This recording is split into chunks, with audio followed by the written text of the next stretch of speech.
Going back a bit, I was watching documentaries on food supply chain. So let's look at chocolate. The raw material is cocoa beans, and the end goods are like all the chocolate bars that we have. And one thing that I got out of it was there is an intermediary, which is basically a monopoly. There's like 1, 2, or 3 around the world. At least for chocolate, it was just 3. And they are the intermediary consolidating all these different cocoa bean farmers. And they are the one defining the price of cocoa beans. And the end chocolate bars are like your Mars company, your Hershey's, all that kind of stuff. So because they are the intermediary, they kind of absorb the prices and they help to reduce the price fluctuation on the end consumer. But the cost is all borne by the cocoa bean farmers. So if prices are good, they don't get any upside. But if prices go down, then they suffer all the losses. The loss is socialized there. Do you see that kind of stuff in the minerals industry? I think for steel, it's a very China versus ex-China world story because half of the steel is produced in China. And most of the successful or the bigger steel companies are actually state-owned. So it's actually a very well-planned industry. So it doesn't really matter that much if they make or lose money, because if I can put it that way. Is backing it? Yeah.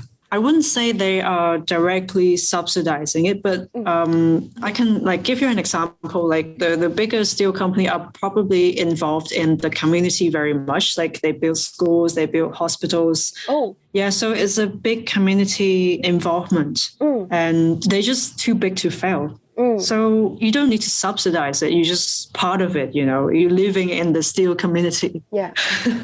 So I think if you're talking about the costs, like any price movement, well, yeah, I mean, it's borne by the Chinese government, of course, but it's also very easy for them to shift to the next user. Well, might not be the car user because, as you can see, car price has not gone up much. But property, housing, property. It's hard to tell, in China because everything is controlled. Yeah. I was just talking to my colleague about the city of Shenzhen, and basically he said there's a regulation that limits the house price to be at 60 or 70% of market value. Oh. So you can't sell price over that value. What's 100%? Who determines the 100%? I guess professionals like banks who usually evaluate house prices. And then with that benchmark, you get your 70% ceiling, which you cannot price above. So basically they're controlling the house prices in Shenzhen, which is quite strange. Yeah. Why are they doing that? I think it's one of their objective of not making the housing market a bubble, because there had been a lot of talks about the housing market in China. Like a lot of people have been saying it's a bubble because there are loads of shanty towns and a lot of properties that no one live in. And it's a lot of speculation. But I think the government wants to make it a clear message to everyone. So housing is not for speculation. Housing is some necessity that you shouldn't play with. So that's why they have this kind of regulation to control house prices. Yeah. Interesting. I was quite shocked because even Singapore doesn't do this.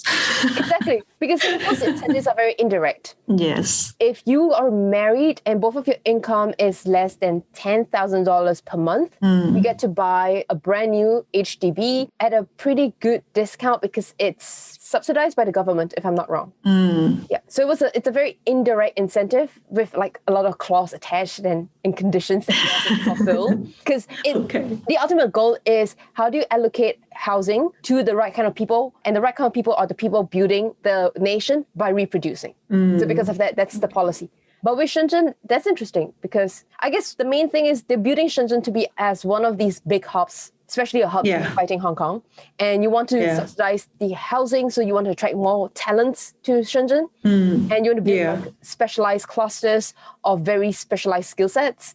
And see, there's an incentive to do that. I don't know how long it's going to last. No idea. I'm curious to see how it reduces the speculative effect. Well, I mean, there's already some counter solution happening, as in people are trying to price their houses on the refurbishment. Oh. So they would put on some surcharge of refurbishment saying, okay, I have marble floor, I have just finished wooden floor, and this costs blah, blah dollars. And that is the surcharge. So it's like they're putting some extra costs on top of the so-called house price. Yeah, so this is the counter solution of like that. Gaming the policies. Yes.